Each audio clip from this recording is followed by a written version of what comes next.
Fish curry టేస్టీగా ఉండడానికి ఈ వీడియోలో ఏం చేయాలో చూపిస్తానండి.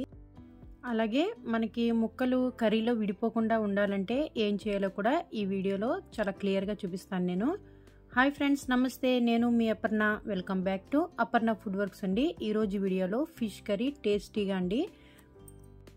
మనం బజార్ నుంచి చేప తెచ్చుకున్న తర్వాత అండి దాన్ని శుభ్రంగా పసుపు ఉప్పు పెట్టి క్లీన్ చేసుకోవాలండి. ఇలా క్లీన్ చేసుకొని పెట్టేసుకున్నాక మనం ఇందులో ముక్కలకు పసుపు సాల్ట్ పట్టించండి పక్కన పెట్టుకోవాలి. అలాగే బుర్ర ముక్కలు ఉంటాయి కదా, వాటిని కూడా పక్కకి తీసి పెట్టేసుకోండి.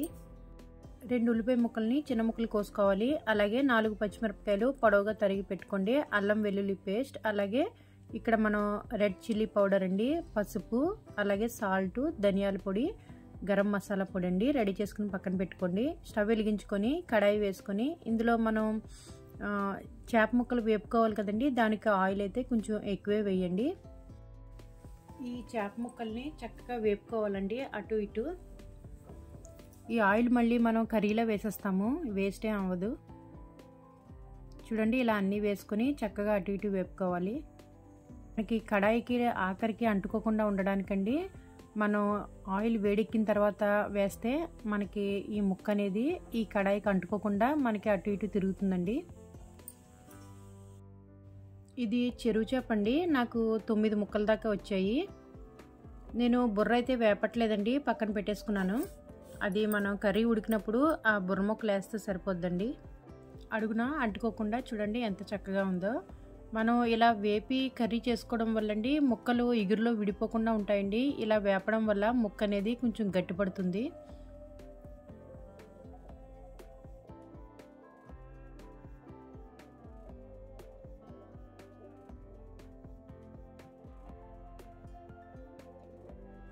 ఇప్పుడు ఈ ముక్కల్ని ప్లేట్లోకి తీసుకుందాం. చూడండి, ఇలా పెట్టేసుకోండి. ఇప్పుడు ఆయిల్ ఉంది కదండి కడాయిలో, ఆయిల్లో మనం ఉల్లిపాయ ముక్కలు, పచ్చిమిరపకాయ ముక్కలు, అలాగే కొద్దిగా కరివేపాకు వేసుకుందాం. ఈ ఉల్లిపాయ ముక్కల్ని దోరగా వేయించుకోవాలండి.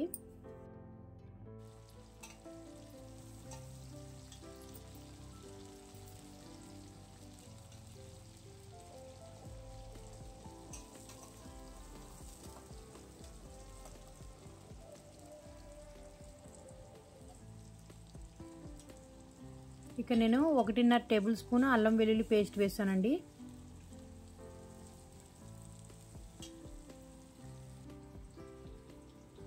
అలాగే 3 ఉల్లిపాయల్ని ఇలా నేను పేస్ట్ కింద తయారు చేసుకొని వేసుకుంటున్నాను, మిక్సీ పట్టుకొని. మనకి ఇగురు ఎక్కువ కావాలంటే ఇలా ఉల్లి పేస్ట్ వేసుకోవాలండి. నేను ఈ కర్రీలో అయితే టమాటా వేయట్లేదండి. ఇక్కడ మనం పౌడర్స్ అన్ని రెడీగా పెట్టుకున్నాం కదా, అవన్నీ వేసుకోవాలి.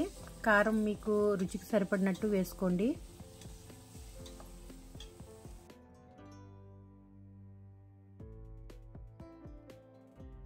పచ్చివాసన పోయే వరకు మనం చక్కగా ఈ మసాలాని వేపుకోవాలండి.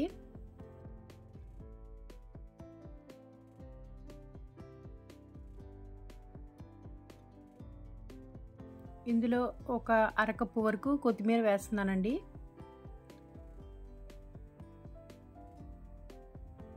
ఇప్పుడు ఒక గ్లాస్తో నీళ్లు వేసుకుంటున్నాను.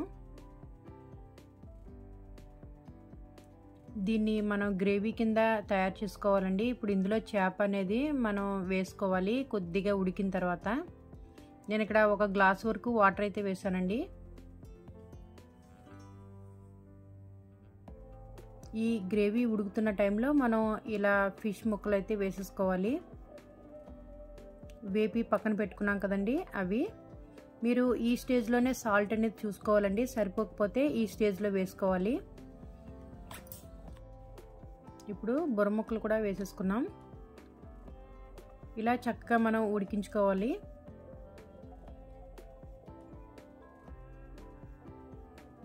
ఒకవైపు ఉడికిన తర్వాత రెండో వైపు ముక్కలను అయితే తిప్పుకోవాలండి జాగ్రత్తగానే.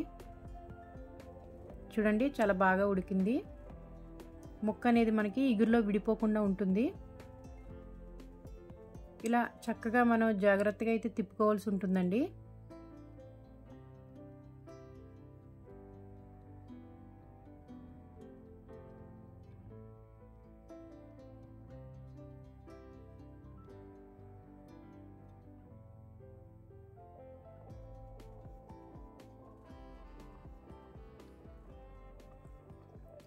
మనం మొదటగా ముక్కలనైతే ఒక గిన్నెలోకి తీసుకోవాలండి ఫస్ట్. తర్వాత ఆ గ్రేవీని అందు మీద వేసుకోవాలి. చూడండి చాలా టేస్టీగా అయితే ఉంది కర్రీ అనేది. మీకు ఇలా చేసుకుంటే అండి టేస్ట్ అనేది చాలా బాగుంటుంది. ఒక్కసారి ఇలా ట్రై చేసి చూడండి. ఫిష్ లవర్స్ అయితే తప్పకుండా ఒక లైక్ ఇవ్వండి. మీ ఫ్రెండ్స్కి రిలేటివ్స్కి షేర్ చేయండి. ఓకేనండి, ధన్యవాదములు.